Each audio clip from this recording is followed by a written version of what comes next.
In this module, you will learn about our continuously changing dynamic Earth and how it was formed. The Earth that we see today is the product of millions of years of geological change. How did the Earth evolve into the planet that we inhabit today?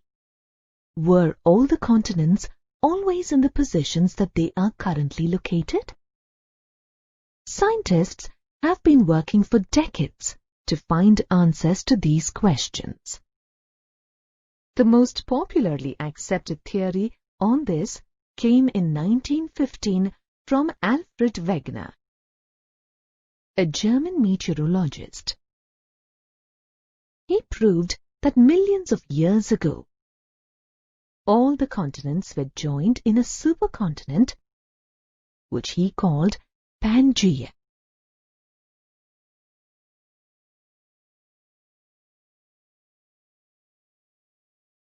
Pangaea is a Greek word that means all lands. So, what happened to Pangaea? Wegener said that due to some internal pressures and the movements of plates on the Earth's surface, Pangaea broke into pieces.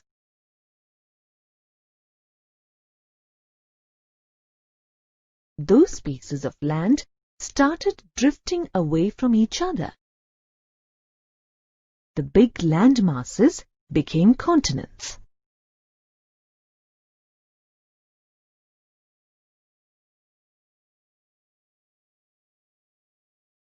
Water collected between these land masses to form the oceans as we know them today.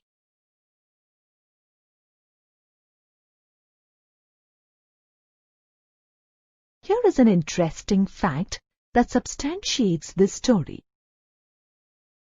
If you examine the shapes of the continents closely, you'll notice that the edge of the west coast of Africa complements the shape of the east coast of South America.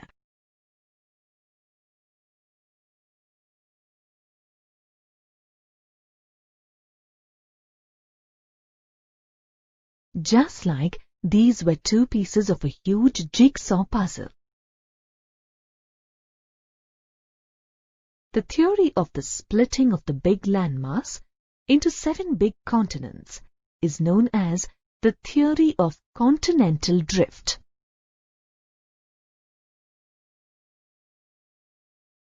But what caused the continental drift? In other words, why did the continents break up and drift away from each other? Another theory, the theory of plate tectonics, can answer this question. Let's look at the basis of this theory. The lithosphere consists of a number of plates called the lithospheric plates or the tectonic plates.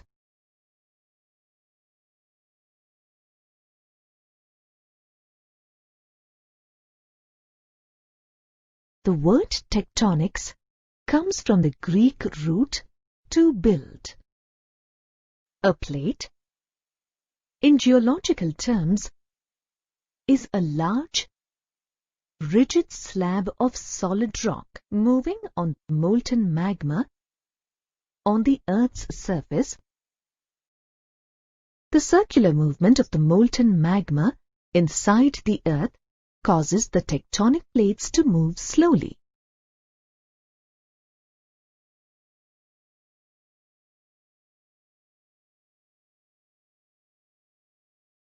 This movement can be as little as a few millimeters each year. However, slowly, this movement causes changes on the surface of the Earth. Here is an activity to illustrate how molten magma moves inside the Earth. Fill half a beaker of water and put the beaker on a tripod burner. As the water starts boiling, put a crumpled paper in it. As you can see, for some time, the paper floats upwards along the warm upper layer of the water. However, after a while, the crumpled piece of paper starts sinking with the cooler part of the water.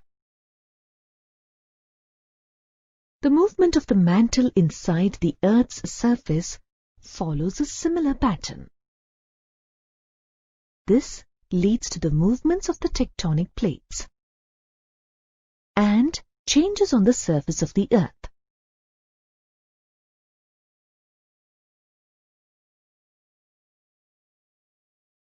The Earth's movements can be categorized into two types, based on the forces that initiate these movements. Some movements are caused by forces acting in the interior of the Earth. These forces are called endogenic forces, and the movements thus caused are called endogenic movements.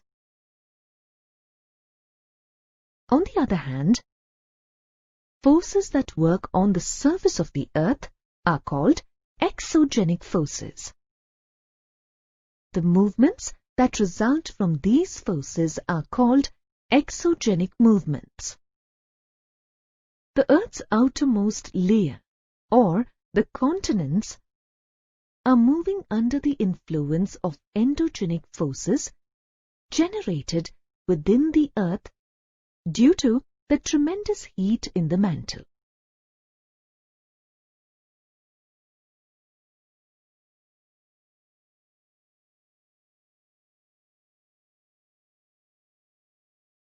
These forces can be sudden forces that may result in natural disasters, such as earthquakes, eruptions of volcanoes, and landslides. Endogenic forces can also take the form of diastrophic forces that act slowly over a period of time. Diastrophic forces refer to forces generated by the movement of the solid material of the Earth's crust.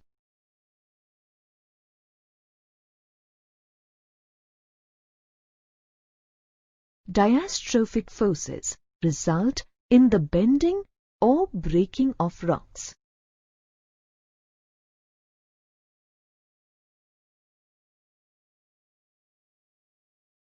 The bending and breaking of rocks creates mountain systems like the Himalayas and deep valleys and trenches like the Mariana Trench. Endogenic movements can be vertical or horizontal. Vertical movements cause uplift or sinking of the Earth's crust.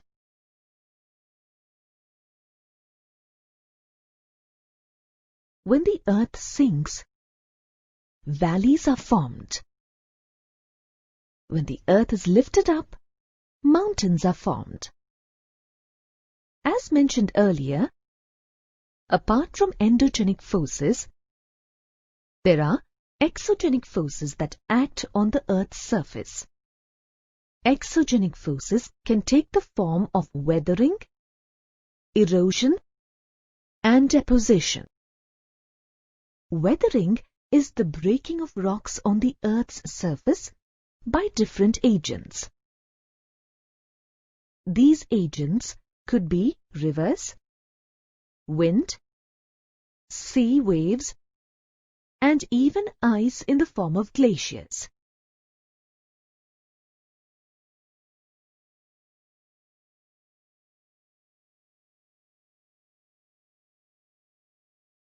Erosion occurs when the same agents carry away the broken rocks to other places.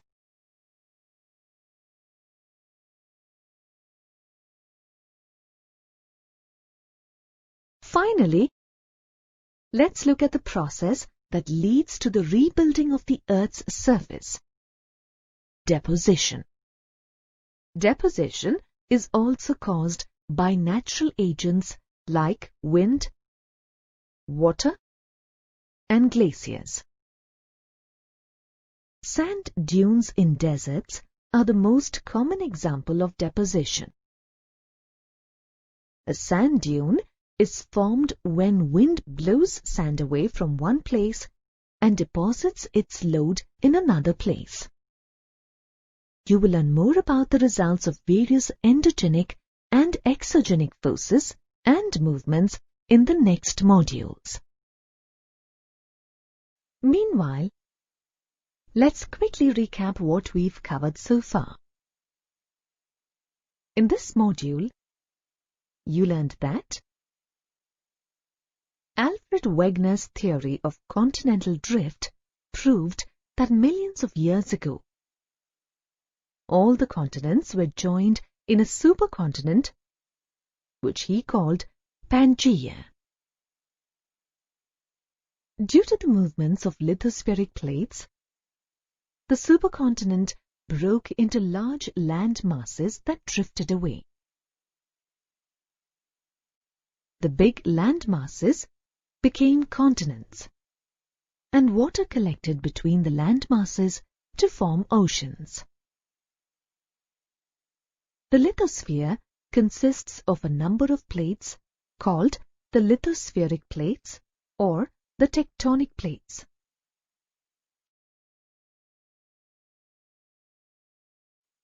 The Earth's movements can be endogenic or exogenic. Endogenic movements may be sudden or diastrophic. Exogenic forces are external forces and include weathering, erosion, and deposition.